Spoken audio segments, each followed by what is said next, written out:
Les chroniques de curiosité.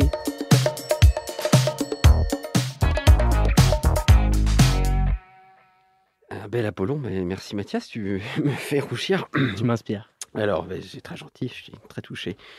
Alors ce soir, j'ai choisi de vous lire un de mes contes. Brève introduction, c'est un conte déjà que j'ai écrit il y a 10 ans, en 2011, du coup, j'avais 19 ans. Donc voilà, c'était une production qui est assez ancienne pour moi, sur laquelle je ne suis pas trop revenu récemment. Mais comme j'ai choisi de lire des contes, voilà, je me suis dit pourquoi pas replonger 10 ans en arrière et voir comment je le ressens à la lecture.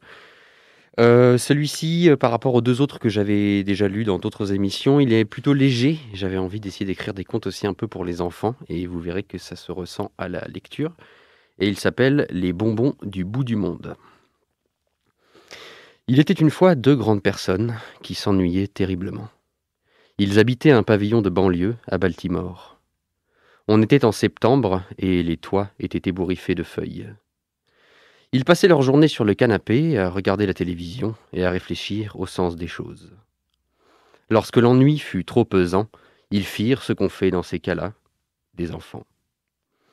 En mai, avec un mois d'avance, naissaient des jumeaux, un petit garçon brun, une petite fille blonde. Sans aucun doute, ils s'appelaient Frimin et Luciole. Ils grandissaient bien et mangeaient en mâchant correctement la nourriture. Simplement, ils se révélèrent peu à peu très difficiles.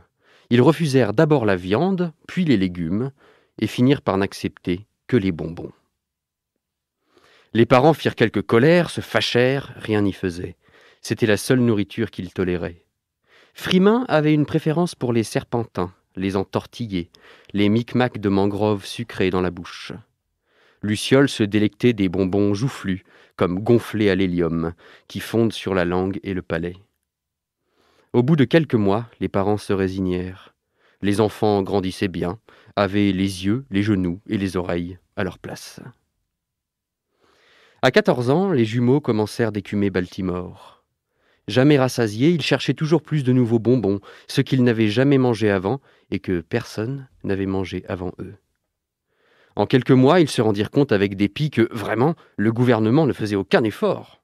Les rares magasins de bonbons de la ville étaient tous pareils.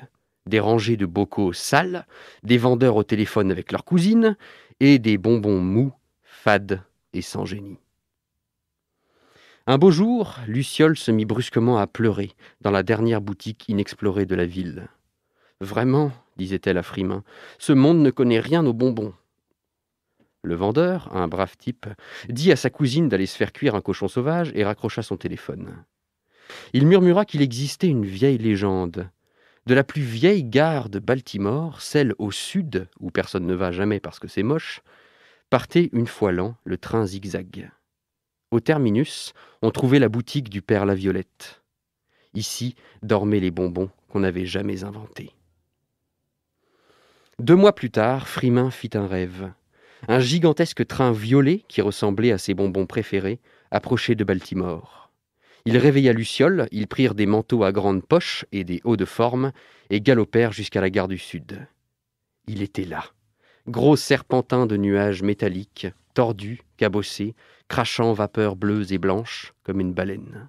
« Joyeux été !» dit le contrôleur quand ils montèrent, car on était en juin. Ce fut un drôle de voyage. Le train se déplaçait comme un serpent. Malgré ses torsions et son allure de tuyau d'alambic motorisé, il filait vite et bien. Il traversa comme une fusée le sud de Baltimore et s'enfonça dans les premières campagnes. 2 jours passèrent. Au matin du 3e, Luciole et Frimin ouvrirent des yeux émerveillés sur le paysage. Le train filait, clown ivre, sur la mer. Ils discutèrent avec un requin aux dents arc-en-ciel qui leur raconta qu'il ne se fournissait plus que chez le père Laviolette. Le soleil même, clignotant, semblait mâcher des sucres d'orge. Enfin, le train s'arrêta dans un bruit de trompette. « On est arrivé !» dit le contrôleur essoufflé, qui courait déjà vers la seule chose visible du paysage, une boutique de rien du tout, plantée au milieu de nulle part. « Eh ben, dit Frimin en faisant la grimace, ça paye pas de mine. » Pourtant, lorsqu'ils entrèrent, ce fut un matin de carnaval. Le sol et le plafond, identiques, se confondaient en losanges multicolores.